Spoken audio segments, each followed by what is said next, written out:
Brought to you by Penguin.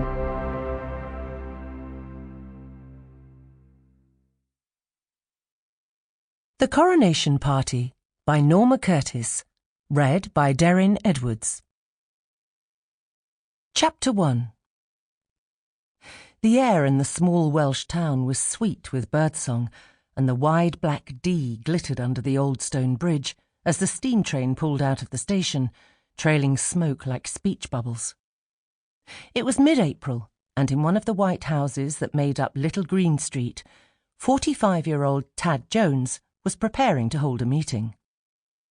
Tad's given name was Thomas Kelly Jones, but a long time ago, when he was a young poet who took himself seriously, he had chosen Tad as his pen name, seeing himself grandly as a father of words. Although to begin with it was a source of gentle mockery, Tad became the name he was known by to everyone, even his wife. Tad wanted to hold the meeting to discuss plans for a coronation party in the street on the 2nd day of June. He had decided to take his neighbours into the dining room because it seemed to him to be more official to sit around a mahogany table, and he had placed a writing pad at the head of it for notes. The notepad also contained his inaugural speech as self-appointed chairman of the Coronation Party committee. Restlessly he straightened his tie, smoothed his springy dark hair flat as best he could, and looked at the time. "They're late," he said anxiously to Helen, his English wife, 8 years younger than him. She slid her headscarf from her fine, fair hair, took off her floral apron, and folded it carefully.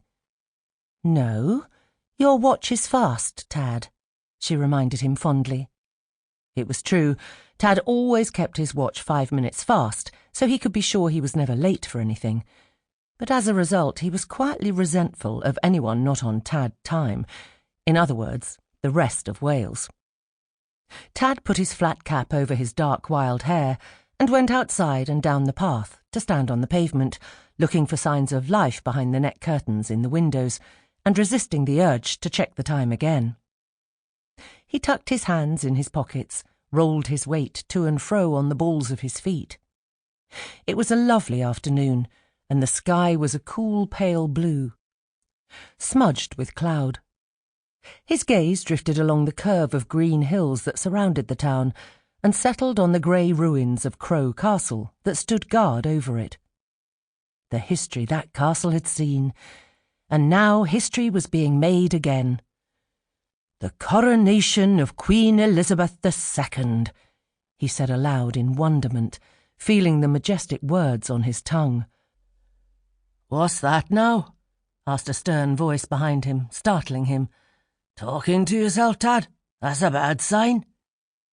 It was Emlyn Kremlin, his neighbour from across the road, a staunch socialist with a teddy boy quiff, which Emlyn claimed was natural because he'd inherited a cowlick from his father. As his father had gone bald in his early 20s, there was no one to say otherwise. "Come on in, Emlyn. I was beginning to wonder if everyone had forgotten about it." "Why would you think that? I'm 3 minutes early, I think you'll find." "Is your mother coming?" "No, she asked me to tell you sorry. She doesn't feel up to it. But really, she just doesn't want to come." Emlyn's mother, old Mrs. Hughes, was known as a straight talker who had got increasingly eccentric in her old age. She lived next door to Emlyn and would, Tad thought regretfully, at least have made up numbers if no one else showed up.